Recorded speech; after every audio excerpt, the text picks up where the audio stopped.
We'd only be gone a tiny bit, Sis coaxed. No. Then you go, Sis said suddenly. I'll stay. Edmund lifted his head. Alone? Somebody has to. Nothing will be open. That saloon on Wickenden keeps night hours. They might have something there. Auntie says it's a wicked place. Oh, Edmund, Sis cried. Auntie Prue isn't here. We have to do for ourselves, and if you won't, I will. For a long while, Edmund said nothing. But when he saw a tear trickle down his sister's cheek, he drew himself to his feet. From his pocket he took out a key. I'll go on one condition, he said. I'll lock the door once I'm out. That way no one but me can get in, and I'll feel better about leaving you. Edmund, really? She said as she pressed the half-dime into his hand. Nothing will happen. You'll be only a few moments. I'll run both ways. And Edmund, Sis said, drawing the blanket more tightly about her shoulders, if Auntie does come back while you're gone, I promise I'll say it was all my idea. I'll say I hounded you out. You may tease, Edmund said solemnly, but it's not right to leave you alone.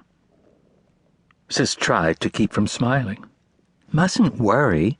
I'll be a perfect lady and sit quietly reading Hansel and Gretel again, and I won't ever stop until you come back. There. Does that make you feel better? Before he changed his mind, Edmund went out the door. Once in the hall, he put the key in the lock and turned it. The door's locked, he called. And I'm safe, he heard her say. Now, just hurry. Clutching the key in one hand, the coin in the other, Edmund scurried down the steps. In the cold outside, not a soul stirred. Decrepit buildings 3 and 4 stories high appeared to teeter over broken sidewalks and narrow, muddy streets. The stench of garbage thickened the dismal air. The only light was the occasional blue blur of candles behind dirty window panes. Edmund kept telling himself that it was wrong to leave Sis.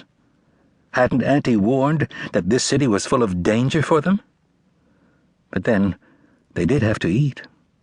And Sis was right, Auntie was always saying things were dangerous. Oh, why was it so hard to know what to do? Because I'm young, Edmund answered himself. Grown-ups know what's right. Then he thought, if only I were older and a real man. An aching isolation filled him. Where was Auntie? What could have kept her away so long? When no answers came, he bucked himself up to be brave, then began running. The saloon on Wickenden Street was a small, dirty place reeking of soured rum. 2 low-burning oil lamps shed dim light, and in the corner a rusty iron stove offered more smoke than heat. The only decoration was a hodgepodge of posters and public bills on one wall. 2 tables meant for customers were deserted. But behind the counter was a burly bear of a man. Bearded, he wore an ill-fitting dinner jacket and a tilted stovepipe hat on his head. A pile of old newspapers lay before him. Edmund made his way to the counter. The man looked down. "Yes, boy?" he said gruffly. "What do you want?" "Please, sir," Edmund whispered, "I'd like some food." "I've meat pies," the man growled, "and bread. How much money do you have?" Edmund put down his coin.